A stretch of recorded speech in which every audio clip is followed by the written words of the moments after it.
Welcome to The Big Reset, Marketing and Business Edition, a podcast for entrepreneurs, forward thinkers, and marketing junkies embracing new world business strategies and zigging when others zag. Host Scott Harkey is president and CEO of OH Partners, one of the largest and most decorated creative agencies in the Southwest, which has helped open the door for him to sit down with an array of high-octane guests and personalities, all with credible stories to tell and valuable insights to share. As the advertising and marketing industry continue heading towards new world shifts, align yourself with true leaders in the space and make the Big Reset a weekly habit as you stay one step ahead of the masses in your journey to self-educate, learn, and grow your personal and professional brand.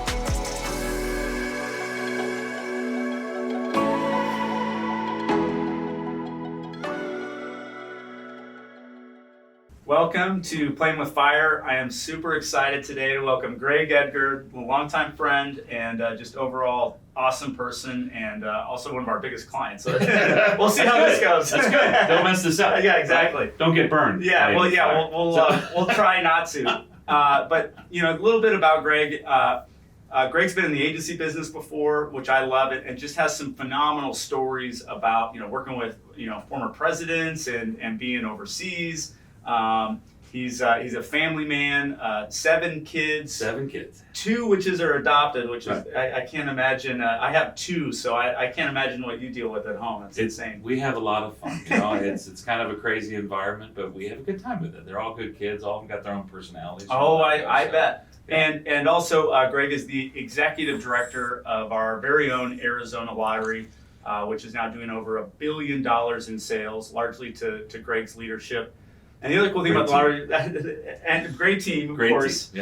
Yeah. And also we'll get into some of the really cool cause marketing things that they've been doing. But I want to jump into a little bit first on your background, because I'm fascinated by just people who have worked in the agency business, but more importantly, you worked in the agency business that was doing stuff for the White House. So the White House is very fun stuff. It was a funny thing. I got out of college. When I was at college, I went to Arizona State. So yes, those Sun Devils, that's right. I got out of it. I had a poli-sci degree. I took poli-sci because when you go into the poli-sci, you open up the brochure and it says you have no job. And I got out of it and gave myself 6 months to figure out what I was going to do next. And my dad for years had a swimming pool business. Oh, right? Really? So, and you grew up in Phoenix, right? Yeah, grew up from first grade on. Okay, cool. First grade on. So a good chunk of my childhood was spent in the bottom of swimming pools in Arizona, which is a little toasty. A little warm. A little toasty.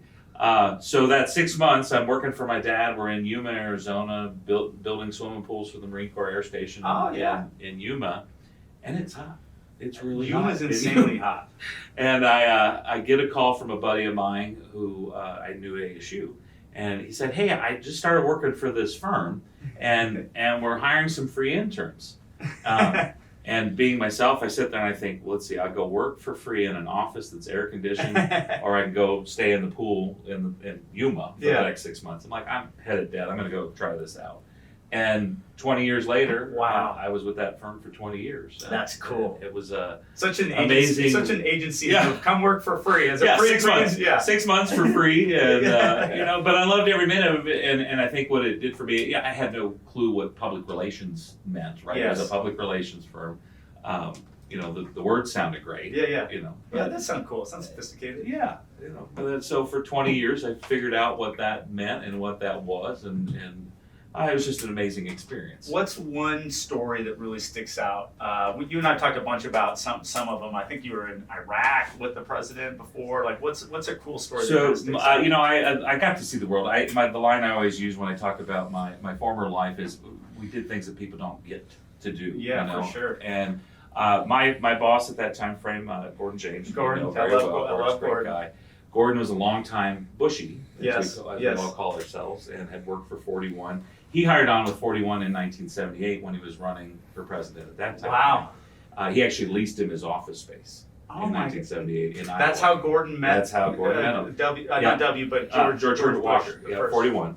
But in that time frame, in that 20 years with Gordon, one of the first stories, 1994, is when I started with Gordon. It's midterm election season.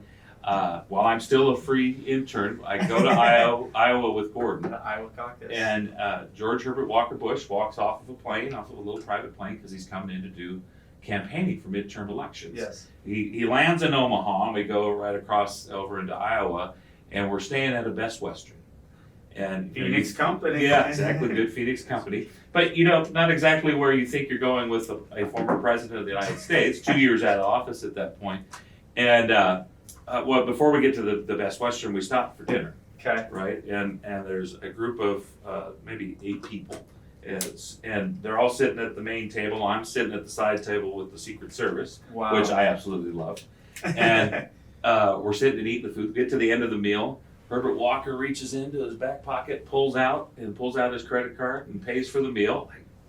I'm thinking, this is cooler than hell. Yeah. I just got my dinner paid for by the former president of the United States. And we go though over to the hotel, the Best Western, and it's a rural Iowa Best Western. There's nothing fancy about it. I think it was under construction at the time frame. And we're all staying on the same floor. Yeah. And we go up to our rooms and everything, and I go into my room and I get on the phone and call my dad. I'm 2 doors down from the president, former president of the United States. And then talk for a few minutes with him and hang up the phone, and I hear some commotion out in the hallway. And I step out into the hallway, and there's a couple Secret Service agents out there. Herbert Walker's out there with his shirt unbuttoned and his t-shirt out, holding a Coors Light, and just, he's having a great time talking with the Secret Service agents. And that was the start of a political career for me that went on for the 20 years. And just an amazing experience. Served W when he ran and got into office.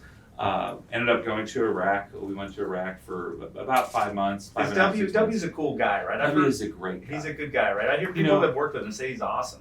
1999, he started running. His first trip out of Texas. His first fundraiser was here in Phoenix. Okay. We did it at the Ritz-Carlton, and great fundraiser. He didn't come to that, but he had a bunch of surrogates that came in for it. 41 was in for it. But then his first trip out, he went to California. He hit San Diego, and then he came up to Los Angeles. And I'm working the event in Los Angeles, and we're in what was the big hotel? So right by the Reagan. The Century Plaza Hotel downtown LA, right by Reagan's old offices.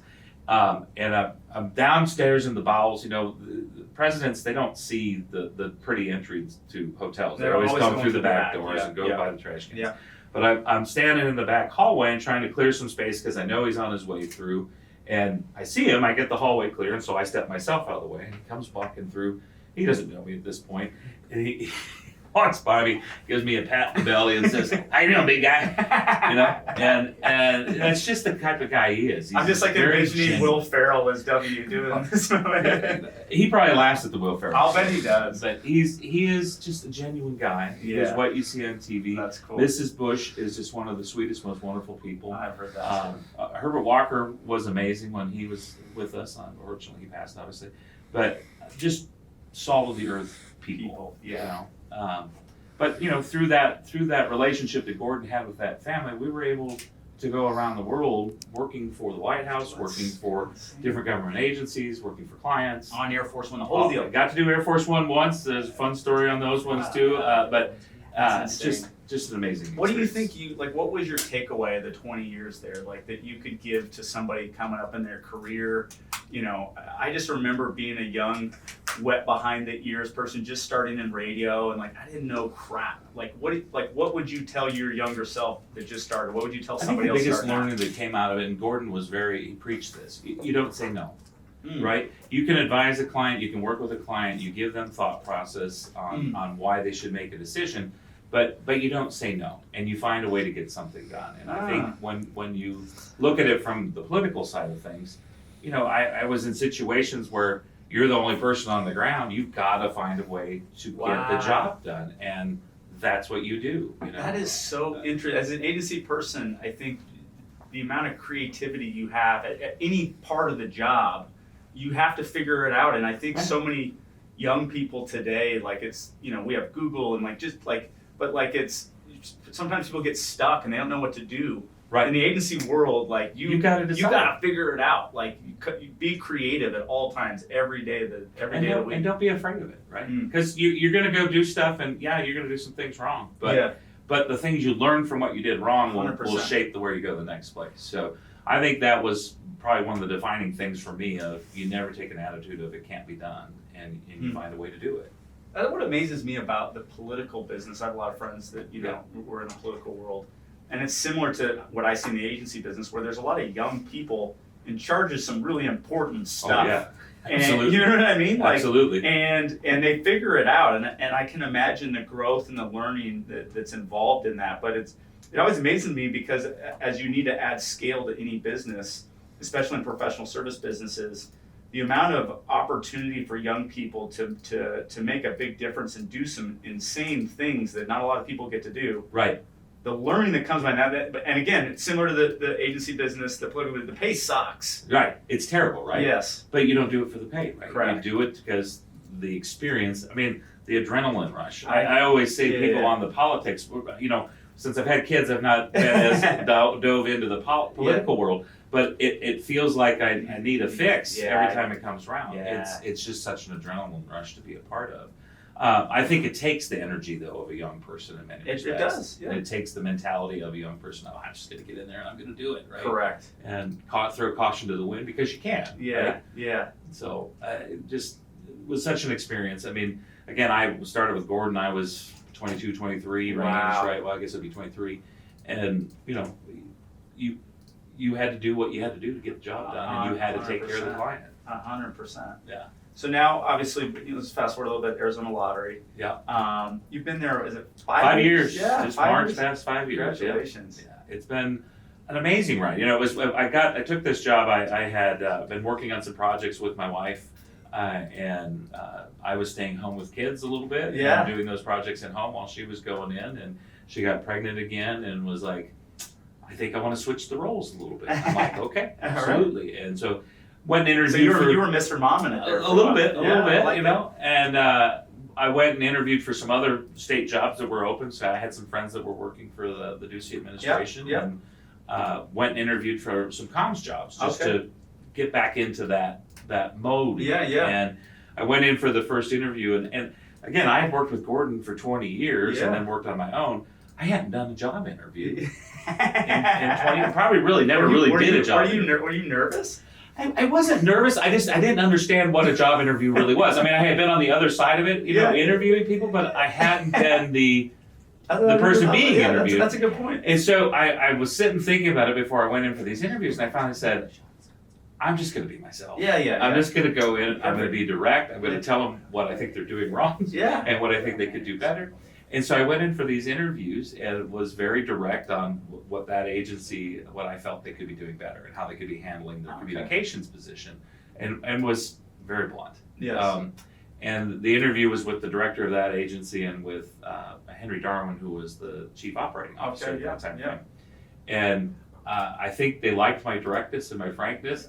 They walked out of the meeting, we'll get back to you. And about a week later, they called back and said, we're going to hire you for that gig. That's going to go a different way, but we'd like you to be the lottery director. Oh.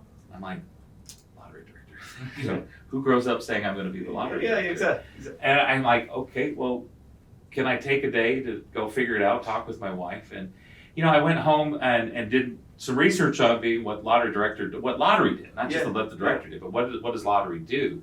And it was fascinating to me because there was a huge story that wasn't being told, right? We all think lottery, and if you went out on the corner today, you asked 10 people, 9 of them are going to say, we fund education. Correct. Right? And that is true in a number of lotteries across the country. Correct. But in Arizona, we have 18 different beneficiaries. So many things. We help from foster kids going through the system and giving them advocates to be in the courtroom with them. We do a Bald Eagle program through the Heritage Fund. We help with homelessness. We do $1 million a year to fight homelessness here in the community. We do another $1 million a year to help fight internet sex trafficking.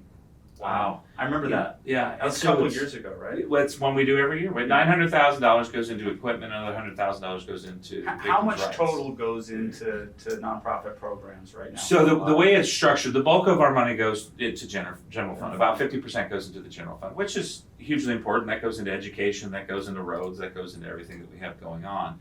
But then the rest of it goes into these other beneficiary pools. With a lot of them are healthcare, children's issues, things of that nature. But last year we did $226 million. I know it was over $200 million. $226 million last year. This year we'll be close. We'll be up over $270 million this year. And when you first started 5 years ago, so my very first year in, we did after some accounting corrections, it was about $171 million. We've grown in. You've almost doubled what the state gets back in 5 years. $100 million added to the cool. transfer, and all built on because we have amazing people that are working hard, that understand the mission. It's not just about putting tickets in the marketplace. I always say to my folks, we don't make tickets. Yes. We make an opportunity for people to do more good in our communities. That's what we exist to do. Lottery doesn't exist without that mission, without that purpose. That's why it exists. And you've been such a big advocate around what specifically you're doing there, and really, for me, as I've seen, kind of help put the purpose and mission first. Absolutely. Of course, we have to sell tickets, but like we do having that not only from external communication that's kind of window dressing, but like living it, breathing it, seeing it, like every meeting that starts with it. It's really cool. It's the core of what we do. When I came in, we had some morale issues within the agency that we worked on. We're getting through. And what I saw in it was, and again, what made me passionate about taking the job was, I've got an opportunity to have impact in our community, right? This has been my home since first grade. 100%. I want a better community. We all want a better community to live in. Well, here's an agency that puts money into doing that. That's right. And so we've fundamentally reshaped our focus on it.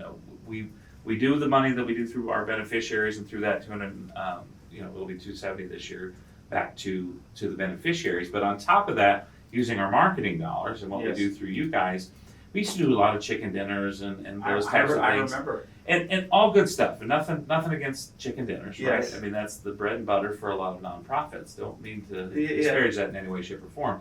But we wanted to get programmatic with those dollars and really have more impact with what we do with those dollars. I think there's such a big opportunity, and this is, and I know you've used it as a case study.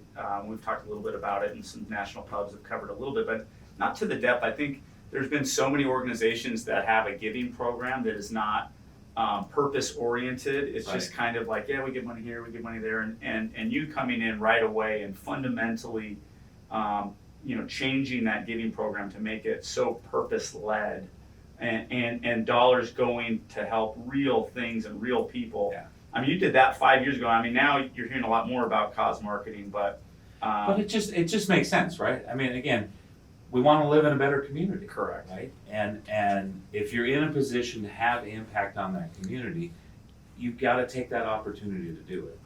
And that's what that, again, the goal of lottery is to be here and do good. Yes. So let's find the best way and to be the most impactful that we can be in how we touch that community. I had a friend of mine on, Jonathan Kaiser, actually yesterday. I don't know when these get published or whatever, but and he had the same thing. It was like his whole mission was how can I help you? How can I literally just be a servant leader to you? His business cards had on, and he built his whole brokerage on this concept, wrote a book on it, and I think what I'm learning and seeing too from a business standpoint, I wish more business people would see this. That the more you give, the more you get. Absolutely. Right? And like look at lottery from $750 million to over $1 billion. Yeah. As that strategy's become a focus, and I was looking at my buddy's brokerage, the more he gave to people, the more it came back to him in some sort of way. And I think we're on the midst of kind of a whole enlightenment going on in our world. I think we are too. You think so? I believe it. I think generationally, right? We think about it from generationally, and we know from the research that we do that the younger generations coming up have really bought into this concept. Millennials are all over. Well, millennials and Gen Z that if you aren't doing good with your dollar, then we're not going to be associated with you. So I praise those generations Yeah. for that line of thinking. I think it's crucial. They don't I get think- a lot of credit. They don't, but it's you easier know, to I say, think- oh, millennials are lazy or this or all that. those or the different- other. But I think that's a shift that we're seeing, and whether you're talking about it from look at the social justice issues in our communities, look at the Me Too movements, all those different things, they're all long overdue, and it is, I think, in part because our generations Why don't you? are Why do you understanding think that. X's, Gen X and Boomers weren't like as purpose driven and in Hard to say they correlation to weren't purpose driven. I think maybe from a brand, there weren't brand aligned based on purpose driven initiatives. I would say to you on Boomers, personally, Yeah. and I'm not a shut up Boomer, whatever the phrase was. Yeah. I think you look at the pressure that was put on Boomers from the greatest generation that was in front of them, right? Yes, and so yes. there was an unreal expectation set 100%. by that generation saving the world. The World right? War II gen is Yeah, right. They're in top dog position. I mean, they were amazing. But if you don't go from greatest generation to Gen Z without having the Boomers, without having the Xers and all those, Correct. you don't get to that piece in my mind. You look at everything that was done in the '60s with the Boomers in Correct. terms of changing thought process and how 100%. can we They look did at some the great world. things. Yeah, look at the world in a different way, and they Yeah. did great things. Us Xers, maybe we could be doing a little bit more. Sure. I think we have a thought process, at least I would say in my case, that we're waiting for that. Well, we're the next step. We're the next step Correct, kind of mindset. Yep. I don't think that the millennial and the Gen Z are waiting for the we're the next step mindset. They've been empowered to be thinking forward. And, Correct. And you look at the world that we're Which in right causes now, some too. other issues that It we've does. seen in terms of maybe patience from a career standpoint. Other Right. things. Yeah. Definitely. I think I see that all the time I from do a too. Christian. Yeah, for sure. But they're pushing the envelope, Which is good. and I think you look at some of the things we face today in the world. We need someone pushing us a little bit on making some change. So that's a good thing, right? I agree with that. So, but I'm a firm believer. I think you go back to my political career, you go back to my time with Gordon. The Bushes very much had that mindset of public servant that is here to do better in our community, to do better for the people we serve. Yeah. I think that that's something that I've gravitated to because I learned it through Yeah. my career of that's the right way to do things. One thing I just thought about, I think about weird stuff, but you and I started at a lot. I mean, we were the agency, and Yep. then you were the brand new executive director, like at the same time. Yep. You know. Yep. And I knew of you in the industry, but I think what I appreciate the most about you, and you touched on a little bit, is the directness that you operate in, and it is so refreshing. Like how come other people don't operate in that way? Like how did you learn that? Because I just love when someone is like, even if it's good news, bad news, whatever, it's a straight shooter, like directness. Like, how did you learn that? I would say to you, I'm going to credit my wife a little bit on that because my wife is a very Call. direct woman. Yes. And she has taught me the value of directness, I would say, over the years.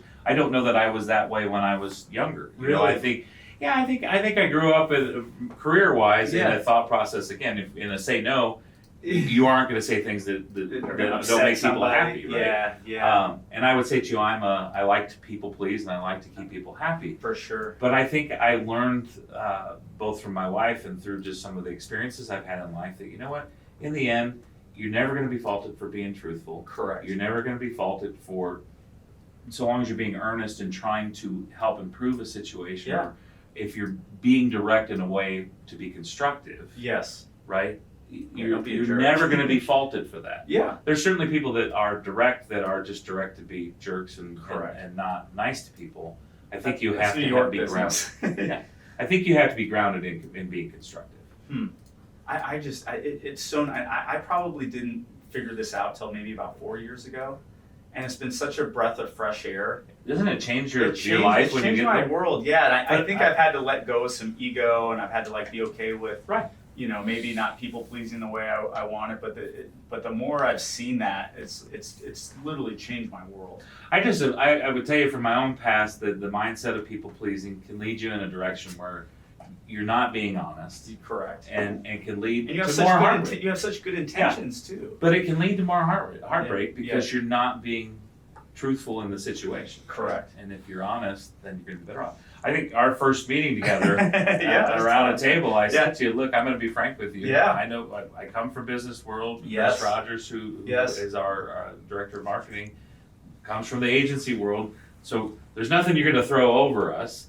Correct. I'm going to be direct with you and put it all on the table, and I would appreciate you doing it the same way. And I think that's helped our relationship from a client 100%. agency standpoint to be able to manage what we're doing. 100%. And I think, we think sometimes in business and in relationships too, and I sometimes relate business and relationships together because I think there's a lot of similarities. Absolutely. We think that they need to be like perfect all the time, and that there's not going to be ups and downs. There's but no perfect. There's not. Like, there's going to be mistakes made. There's going to Yeah. be things that are going to happen. You're going to get upset, and how you can handle conflict in a relationship, I think, is so key. And that's what I've appreciated about you guys, Chris as well.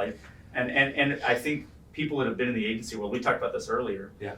That go client side, they know the deal. Like, you're not pulling BS, right? And so you can have tough conversations and you can manage conflict in a relationship, and that's what makes, I think, a healthy relationship over the long run. Well, and I think if you go into it knowing that I'm going to be direct to you, when we get to a conflict point, I'm coming from an honest position. For sure. Yep. Right? And that we can deal with the conflict, we can deal with whatever that struggle is at that moment in a Correct. much more effective way, because there's not wool being pulled over. There's not Correct. hidden agendas. It's all on the table. And it's so nice, and I think I've seen other businesses, and especially in professional services or people in their career, like, just get the issues on the table and address them openly, and have even a cadence to allow that to happen, whether that's quarterly or whatever, like a win review. Right. Here's what we're doing great. Let's celebrate those. Yay!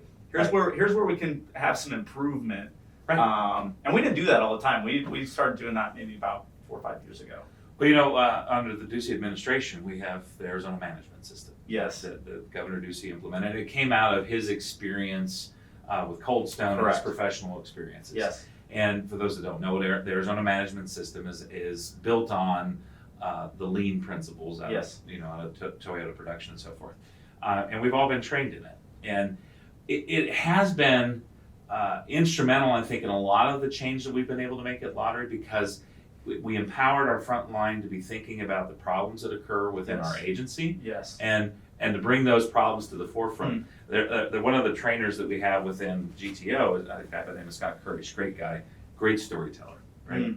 And Scott has a story talking about one time, this is supposedly a true story, some executives from GM came to visit a Toyota plant. They were working on a project together, and the executives came to the Toyota plant, and they're walking through the plant to go up to their meeting. And as they're walking through, they have the and-ons, right? And people are pulling the alarms all through the whole walkthrough of the building, right? The frontline workers that are working on the line. Why are they pulling the alarms? Well, they pull alarms. So Okay, don't jump to the punchline. I was like, what's going on? What the hell? They're pulling alarms all the way through, right? And the GM guys are kind of snickering at each other. Gee, they get up into the meeting with the Toyota execs, and they say to the Toyota execs, gee, I thought you guys had this whole production thing done, but you got alarms going off all over through your building. We don't have that going on in our plants. And the Toyota guys kind of chuckle at them, and they say, no, you're right. You don't have those alarms going off in your plant, but you have the problems. And we're finding them now and empowering our people to find the problems. Now you're putting the car out into the marketplace, and it's your customer that is finding the problem. Ooh. And that is the thought process behind the Arizona Management System and everything that Governor Ducey has done with trying to use lean principles in managing government. And that we've employed at Arizona Lottery. We're not perfect at it, but we employ it, and our team is empowered to find the problems in what we're doing and try and fix them. I love that story. And so to your point, a big part of that is you take those victory moments and you do celebrate, but then you continue to look for, it's a continuous improvement model. Yes. How can I continue to fix things? So it's a business accepting failure and having processes to optimize and fix it. Well, and embracing the problems. Correct. Because the problems tell you what you can be doing better. What do the Japanese know about manufacturing? Right? But they do. I mean, that's why they perfected the art of whiskey. I mean, right. Kentucky American have been doing it forever, and then all of a sudden they come out and it's like perfect. Because they know this. It's amazing. But the principles are fairly straightforward. And if you Wow. stop and think about it, and if your frontline guy, right, is passionate about what you're doing, then they're going to want to fix problems. Correct. They're going to want to make your product better going out the door. And if you say to them, I know you have that passion, in our instance, I know you want to do good, I know you want to make opportunities for people to do good in our community, you're empowered. Yeah. Tell me what I can be doing better.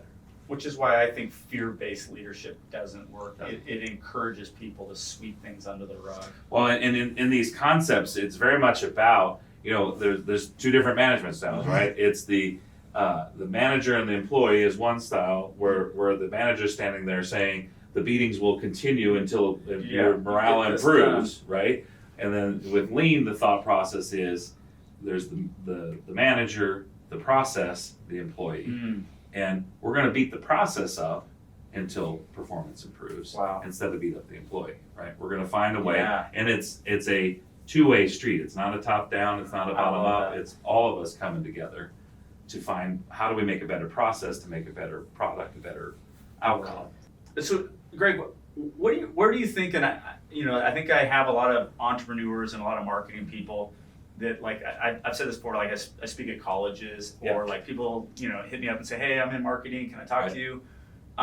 Where do you think kind of marketing, entrepreneurship, business, like where do you think it's all going? I know it's a loaded question. It's a total loaded question. I like to think of myself as an entrepreneur. That's hard to say when you're an executive director of a state agency, right? Because I'm not. But my wife laughs at me when I say I'm an entrepreneur. Let me say it that way. But the state, I do have to say this. I don't even know if I can say this, but like I think one great thing that Ducey has done in terms of like what he's done for state agencies and how they have business operating components from a mindset of a former business person. Right. It's been amazing. I mean, you guys do think like a business. We do, and that's been actually integral to what we've been doing is switching the mindset from being.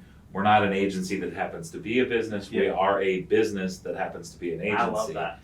You can't be an entity that puts over 60 products a year in the marketplace and not have a business mindset. $1 billion a year company. Yeah, and I think from a marketing standpoint, obviously the work that Chris has done with our team has been just instrumental in our ability to succeed.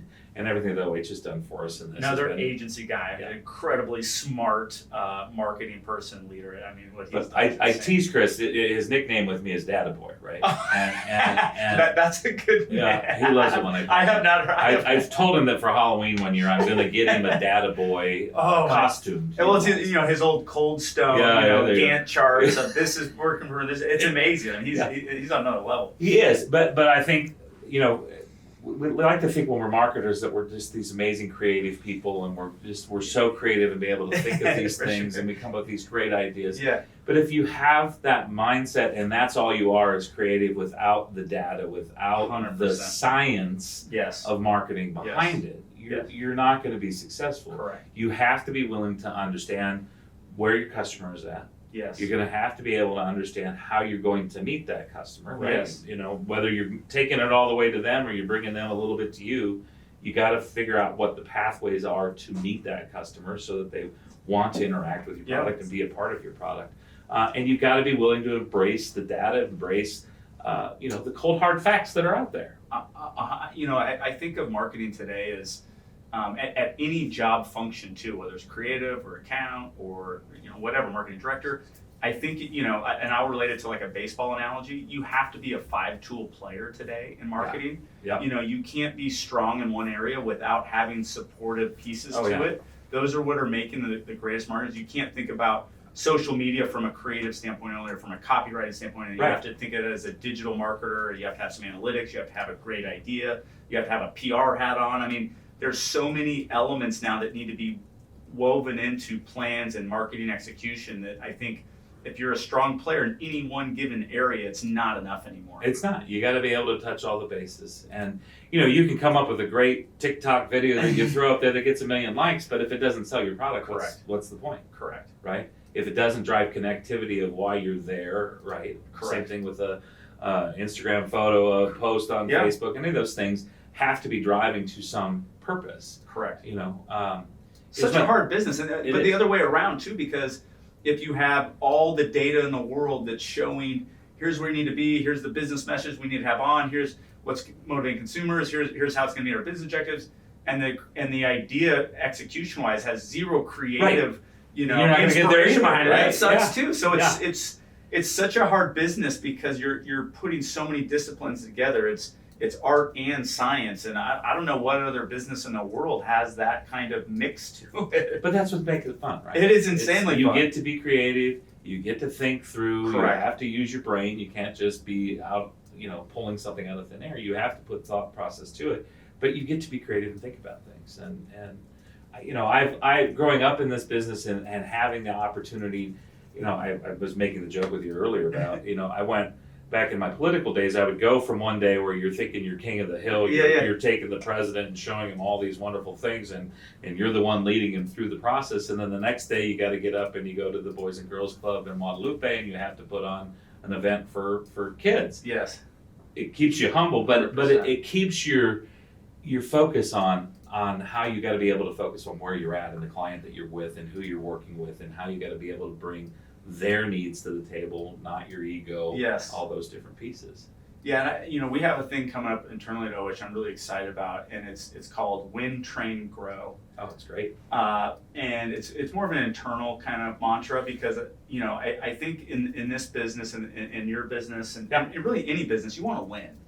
You get excited about those wins. That's a little competitive. So yeah, I know you are, right? Like, okay, like you can tell me to the number of sales per retail, like how many retailers we have, right? Like we understand the scoreboard of what a win is in all of our business metrics. And I think great business people, great creative people, great marketing people, we want to win. Right. I've noticed that for 13 years in our agency.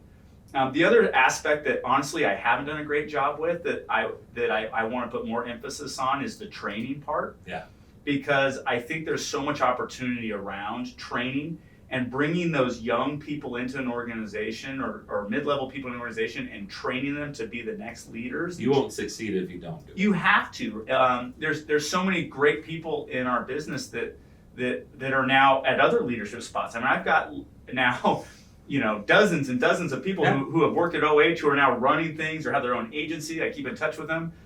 So it's our job to train those next leaders. Or if you are a big-time leader at an agency or company, you need to bring your game up even next. Me, where I'm at, I've got to be trained to go to the next level. I have a coach that kicks my ass because I'm not where I need to be. Right. And then I think the third part is the grow aspect. Like, how are we growing as a company? How is the lottery growing? How are we growing as individuals? And that's like what I think life's all about. That's what I get excited about is the process of all this stuff to where you see growth. Right. Well, I'll tell you, in that same kind of vein, you remember Biju Kamaleshwaran was with us for a number of years as our CFO. This dude is an amazing financial whiz. Yes, financial whiz and just a great guy. But he had a saying that he used to say all the time about staff in terms of you need to have the king, the heir, and the spare. Right? Huh. And it's a training mantra. It's a thought process that you have the person that's doing the job right now. Yes. You need to have a person in line that is being prepared to do that job. Wow. And you need a spare that needs to be able to run both things just in case something happens and you lose both of the other ones, right? So you have to have that thought process the spare. of development, right? I mean, that's what it is fundamentally, is you're developing your team and developing your people. We've put a big emphasis on trying to, and we're not there yet, it's a goal, and in state agencies it can be difficult, trying to develop career path. Right. Ooh, yes. When we came in, there was a lot of lateral movement. There wasn't path. Yes. And I think that's when you're working in a large agency, even medium agency, showing your staff that they have a pathway to continue to move within the organization. Yes. And even if they move to out of an organization, that Gordon used to always say, I'm flattered when someone wants to hire my people. Yeah. Right. Yeah. And it helps you have connectivity from a broad network standpoint, where you have GCJPR alumni around the state working in different agencies. I think that needs to be embraced more in our world. I think before we were like, no one's leaving, and I think though there's different paths, at least in the agency perspective, where there's certain people that come in, and I call it, like, if you're fresh out of school, you get a job in an agency, those 3 to 4 years is like your real marketing MBA. It is. And by the way, this happens at consulting companies. It happens at big four Everywhere, accounting firms. Absolutely. It happens at law firms. It's a meat grinder, but what you learn in that time frame is invaluable. 100%. You're either kind of on a key leadership or partner track within an agency, and you're an agency lifer, or you take that skills and experience and you go leverage an insane, awesome job you're also passionate about, probably client side. Yeah, absolutely. And I think we just need, as an industry, at least on the agency side, need to embrace that a little bit more and Shouldn't call fear it like it is. You shouldn't fear it. It's going to happen. 100%. So why be afraid of it? I agree. But the more you put effort into building great talent, the more you're going to attract people to want to come and get that for too. sure. So I think you can't fear it. We've got a strong policy. How many employees are there? We're about 100 at the lottery. Well, we're a little bit higher than that. We've got some folks that work through our vendors with us. So we're upwards of 120 probably. Okay.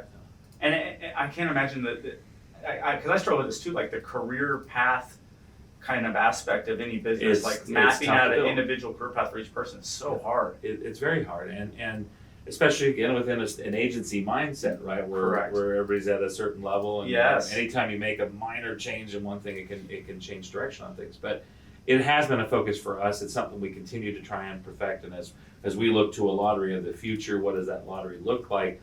We're trying to build that capability and to build career for our folks. That's cool. You know, what we do a strategic plan every year, as every company does, right?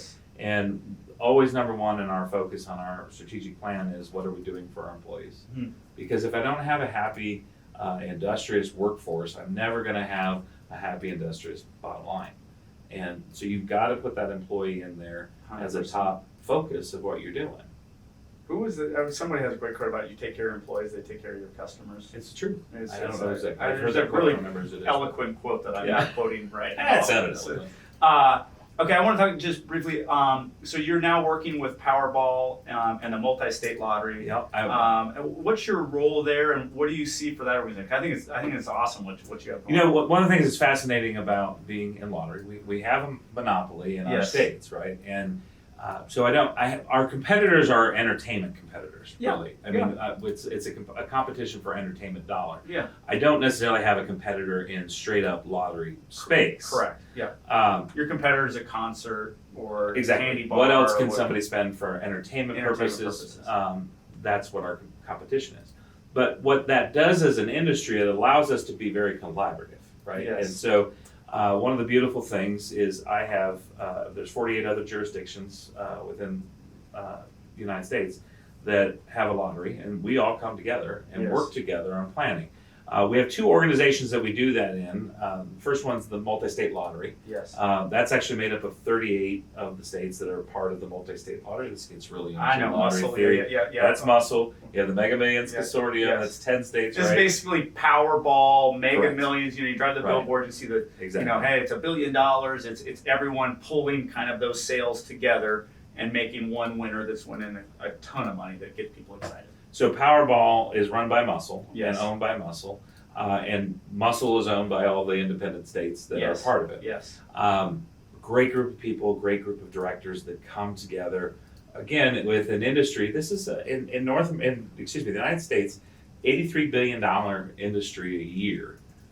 Wow. But the bigger stat and the more important stat, it's an $83 billion industry a year that gives $23 billion back to good cause, right? That's crazy. And so we have 38 directors that come together. Is there another is there another example of an entertainment company that does $1 trillion a year? I can't think of. I can't think of one either. Yeah. It's just crazy, that's insane to me. So you look at what we do, right? How many retailers? You told me the retailers. I was like, so if you look at the total count of that across the country that are affiliated with lotteries, it's 220,000 retailers across the United States. It's amazing, That's right? insane. A lot of that is driven East Coast, where you're in, New York City, where there's a convenience store or something in every corner. For sure. But 220,000. We have 3,000 retailers in Arizona, a little bit more than that right now. But when you look at what we do with the brand, it's 38 directors that come together to manage the Powerball brand, and we have to manage it specific to our jurisdictions, but we also need to be thinking about it from a national perspective. And I've been lucky. I was the deputy chair of the marketing committee for a number of years, and now I've come on as the chairman of the marketing committee. And we have an RFI that's out in the field at the moment. it's an RFI just to start the conversation, but we're actively out there looking for brands that we can partner with, and whether it's promotion, whether it's coming together to bring our fans and our patrons and our customers together. We want to drive affiliation and connection and partnership with what we do with Powerball. Again, you have 48 jurisdictions that sell Powerball. Yes. And again, all of them doing good with the money they raise off of that. When you look at the demographics of the folks that play the game, it covers every demographic you can think of. We have people from 18 and above. Our core demographics probably in a 34 to 65 range, but we hit folks that are on low socioeconomic. We hit folks that make $150,000 a year. We hit all of those categories, and the reason we do is everybody wants to dream. Yeah, for sure. And the entertainment value. And what I love about the insights that we understand now with a ton of consumer research is it's not about winning money. No, it's about thinking because so many people are like, oh, I don't want to buy a big house. I want to pay for my kids' college. I have medical bill, whatever, right? Like people are thinking about how that dream looks is different for everybody. Yeah. But it is a dream.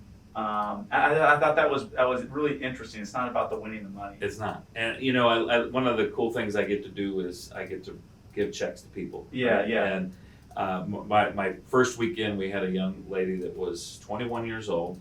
She had just turned 21 like 3 or 4 months before, and she won a $3 million prize. Wow. On the pick, on our in-state game. That's life-changing. It was life-changing for her, and to sit with her and talk about, she was going to be looking at what she was going to do from an education standpoint and some of those different types of things, and you just helped her. It's cool. Make that connection and make for that sure. piece. So this is what I think is cool. I mean, we've done, like I can remember when we launched the Arizona Cardinal ticket, right? Yeah. And think about from an Arizona Cardinal brand, from a partnership standpoint, they're in 3,000 retailers now in partnership with us, and we're with the Cardinals. And so I think of like Powerball and Muscle as a national brand with tons of distribution, almost like a sports team. Exactly.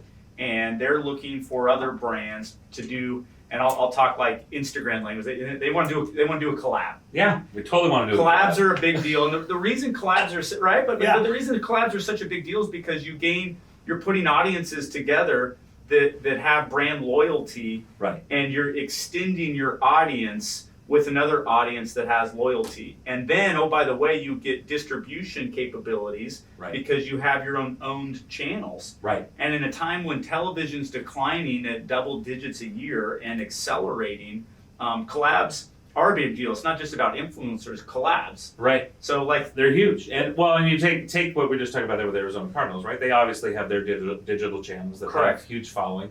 We have digital channels that have huge followings. We have a players club that has 430,000 users in the players club. Yeah. So the connectivity options are there, and opportunities are there. The trick in all of this is finding relevancy, right? Yes. I grew up 11 years working with the Snickers folks, and a gentleman that was a mentor some ways for me, a gentleman by the name of Tom Couture, who he preached relevancy. Find relevancy because relevance is such a key term. I mean, that's one of my favorite words now, but this was a while back. Yeah, this is 20 years ago. Wow. So, but being relevant to the players you're working with. With Snickers at that time, we were running around working soccer tournaments and Little League baseball, all youth sports. And what is the relevancy of a candy bar to a youth sport, right? It seems a little bit disingenuous, but that was the focus of trying to drive that relevancy, and that's the focus of what we're trying to do with Powerball right now. How can we be relevant with the demographics and the customers and the players we serve? How can we bring them more relevant content and material 100%. To keep them engaged with us and to help them engage with other brands?